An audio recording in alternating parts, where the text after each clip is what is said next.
सौंप दिया ना, सौंपेगी नहीं। अच्छा कौन कौन सौंप दिए? कितने लोग? और बाकी सब लोग नहीं, सबने। एक बार जोर से बोली शंकर भगवान की।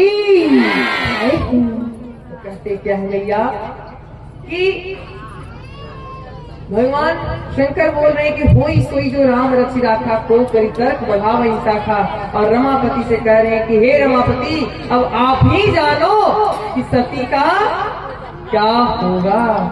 अब सती मैया क्या की है कि वहां सीता माता का भेष बना करके पुनि पुनि हृदय विचार करी, घरी सीता करे रूप, आगे हुई चली पंथ ही जी आवत नर धूप।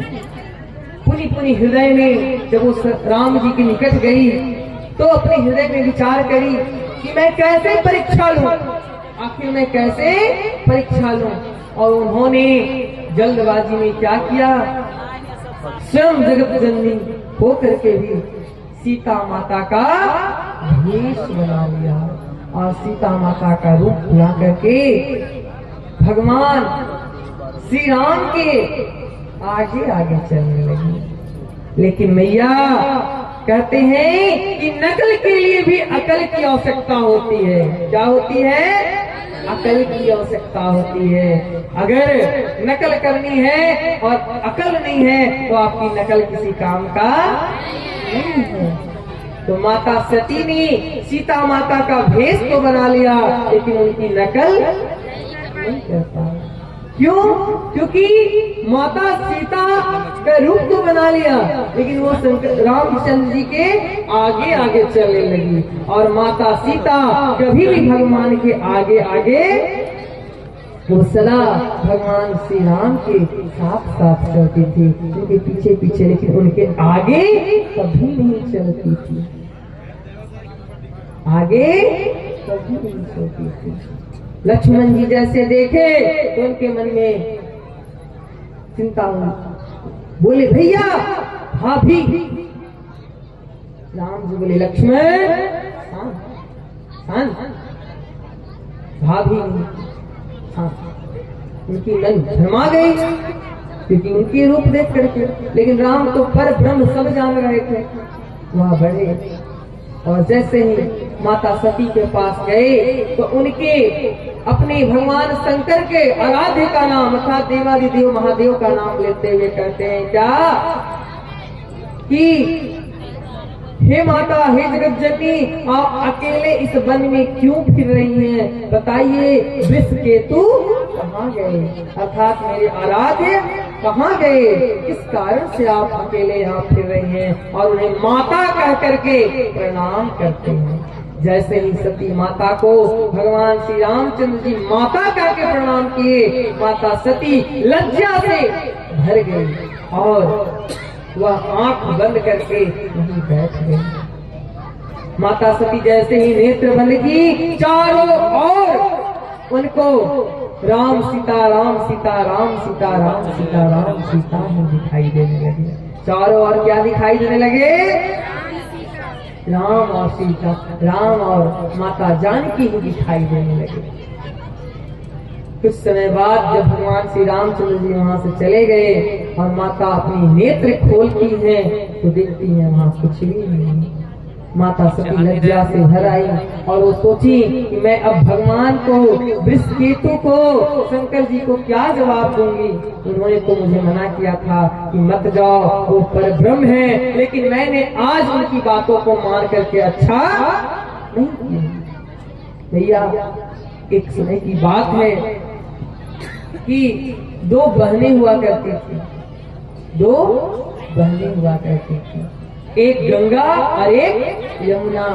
भैया बैठ जाओ, एक गंगा और एक यमुना। ध्यान से सुनना भैया, ध्यान से सुनना, ये बहुत ही शिक्षाप्रद और आपके जीवन में काम आने वाली बातें। एक गंगा और एक यमुना बहन हुआ करती थी दो। तो गंगा जो थी वह बहुत ही पतिव्रता नारी थी और यमुना जो थी वो पतिव्रता थी, लेकिन वो वही चंचला थी, बहुत ज्यादा चंचला थी। बस ऊपर से दिखावा करते हैं ना कि हाथी का दांत दिखाने का कुछ और खाने का कुछ और होता है। तो उसी प्रकार से एक दिन यमुना गंगा के घर गई, और जब वो गंगा के घर गई तो देखी क्या कि गंगा जो उनकी बहन थी वह ओखली में धान कूट रही थी। क्या कर रही थी? ओखली होता है ना भैया, ओखली में धान कूटा जाता है, तो ओखली में गंगा जो थी वो धान कूट रही थी। तब तक उधर से यमुना वही छुप छुप कर देख रही थी। तब तक उधर से उनकी स्वामी आए और आवाज दी कि गंगा, क्या बोले? सही बोलेंगे, क्या बोले? गंगा पानी लाओ। गंगा ओखली को वहीं छोड़ दी और बोली कि अगर मैं पतिव्रता नारी हूँ, अगर मैंने सच्चे से पतिव्रता धर्म का पालन किया हूँ तो ये ओखली नीचे नहीं जाएगा। ओखली ऊपर का ऊपर ही, जिसे कूटते हैं वो लटका ही रह गया, अपने ऊपर कूटने वाला। और ये चीज यमुना देख रही थी। कौन देख रही थी? यमुना। यमुना को बड़ा आश्चर्य हुआ कि अरे ये क्या, या फिर ऊपर का ऊपर कैसे रह गया? तो जा करके वो गंगा से भी पूछती है कि ये कैसे हो गया है? तो बताती है कि मैं पतिव्रता धर्म में पति अपने पत्नी पतिव्रता होने का ये भी थी कि मैं पतिव्रता हूँ तो फिर नीचे नहीं गिरेगा। अब हुआ क्या कि नकल करने चली यमुना भी। क्या की? इनको पति के प्रति निष्ठा तो नहीं था, सोची आज मैं भी यही करके देखूंगी। अब क्या की? चली ये भी और अपने पति को बोली देखिए मैं जा रही हूँ धान कूटने के लिए। क्या करने के लिए? धान कूटने। और जैसे ही मैं जाऊं धान कूटने के लिए आप मुझे से पानी मांगना।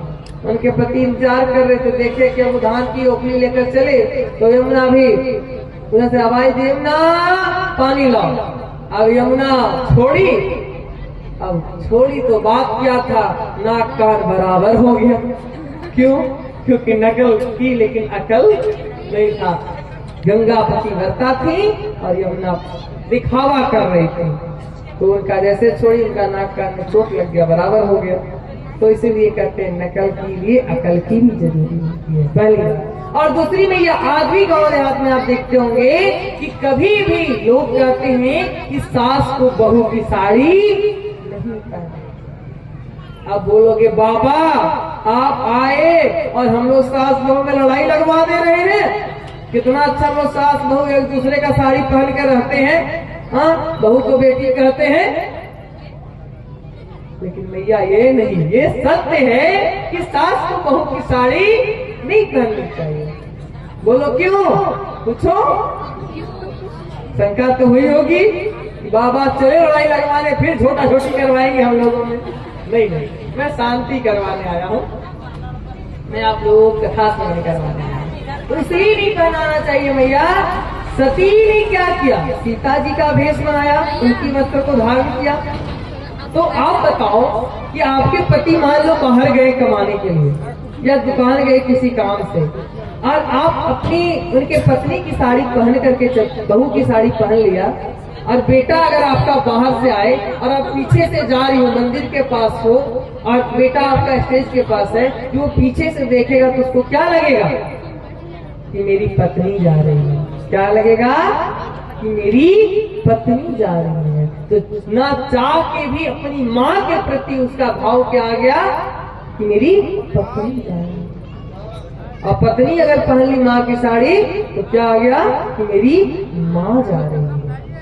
तो ये अपराध हुआ, बहुत बड़ा अपराध हुआ ना।